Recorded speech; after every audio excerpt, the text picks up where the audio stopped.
Let's start, James.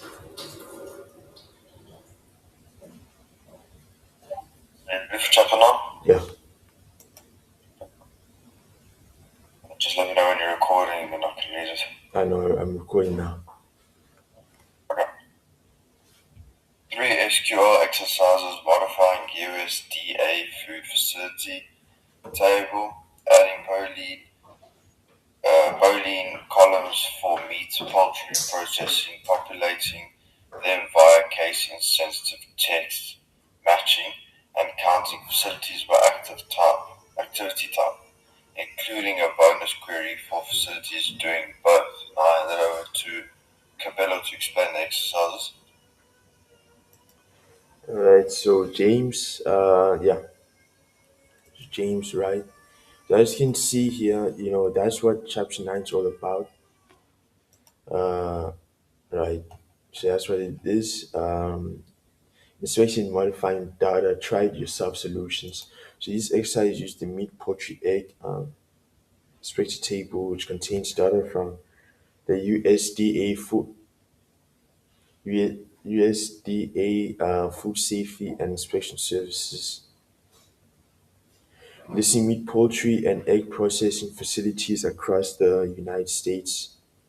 The goal is to practice adding new columns to an existing table, alt table, then populating these columns conditionally, update where, and then querying and updating changes using filters and aggregates.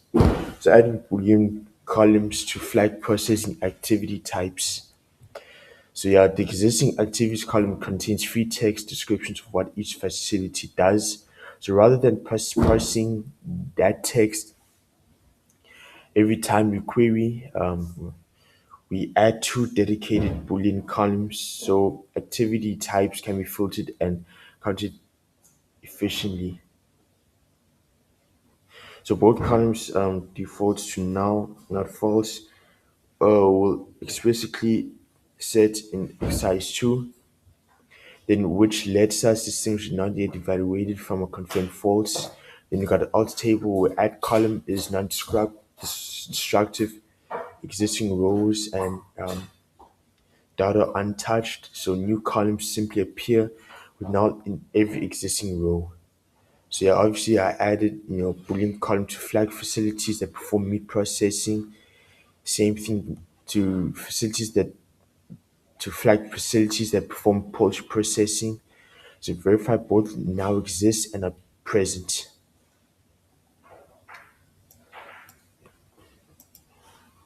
So that's what I'm checking now.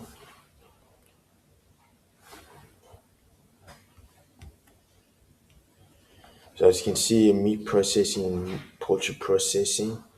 So update. So pretty much what exercise 2 does is populate the Boolean columns based on the activities text field. Now that the columns exist, we use update where to set them to true. So that's what we're doing. Any facilities whose activities field mentions the relevant activity. So key technique I like is used instead of like, so the match is case insensitive.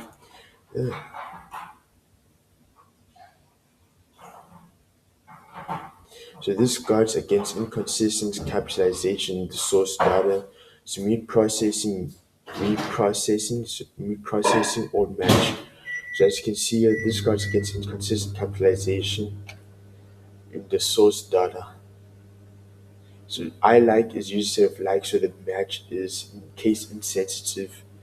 So whether you're using lowercase, uppercase, or a mix of lowercase and uppercase to all match. So wildcard percentage on both sides match the keyword anyway in the string. So since activities may list multiple activities in one field, rows that do not match are left as null, so not set to false, which preserves the distinction between confirmed null and not evaluated. So set meat processing true for any facility listing meat processing in its activities field case insensitive match. So you're updating meat processing at prospect to set meat processing to true where activities I like meat meat processing. So I like case insensitive. That means it can be uppercase or lowercase. It's still gonna match. Percentage, right? The percentage it pretty much means both sides match the keyword in the string.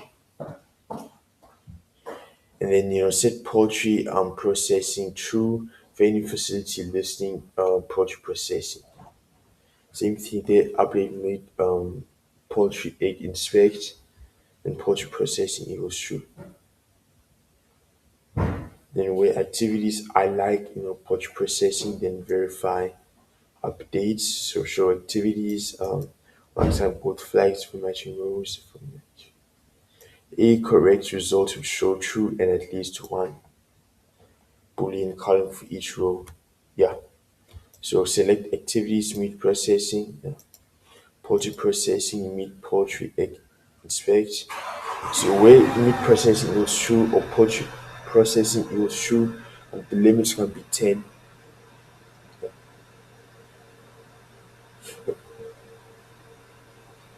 So poultry processing, poultry slaughter. So meat processing is gonna be null, but poultry processing is gonna be true.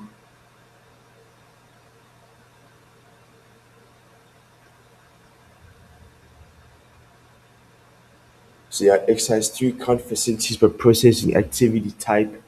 So with the Boolean columns populated, we can now aggregate efficiently without the free text activities column each time.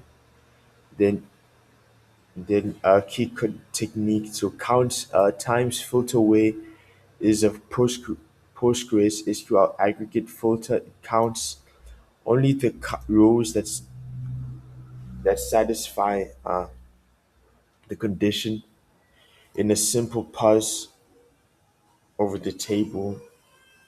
This is the cleaner and more efficient than using multiple subqueries or separate select statements. For each activity type, the null values in the Boolean columns are automatically excluded by the filter, so only true rows are counted. So, so yeah, that's what I'm going to be going over just now. So count the total number of facilities for which processing type side by side. So as you can see, you got to select count filter where meat processing equals true, and then as meat processing count, then count filter where poultry processing equals true, and as poultry processing count, then from meat poultry egg inspection. So that's pretty much what you're dealing with. So from is pretty much discussing the table in which you're gonna be getting our values from, and then count times filter where meat processing equals true as meat processing is count. Then count times filter where poultry processing equals true as meat poultry processing is count. So that's pretty much what you're dealing with. So you're gonna counting the number of meat processing count. So 9,528, and then poultry processing count 7,458.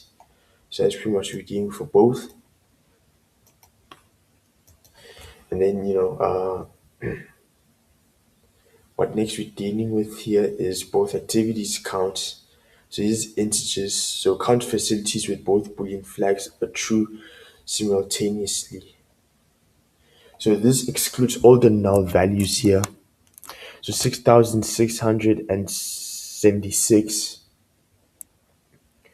right? Yeah. So that's pretty much what we're dealing with here.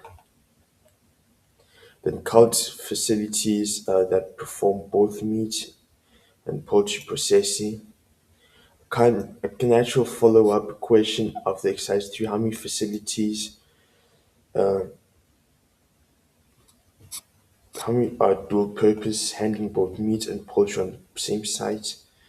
This uses a simple condition rather than filters since you need both flags to be true simultaneously on the same row. The result is a single count showing the overlap between the two activity types. Then count fertilities where both Boolean flags are true simultaneously. So yeah, that's pretty much what we're dealing with there. And yeah, that's chapter 9. So until next time, take care of bless James, and yeah, I'll see you, man. Yeah, for the next one. Yeah, for the next video, which is chapter 15. Oh no, I mean 16. Thank you.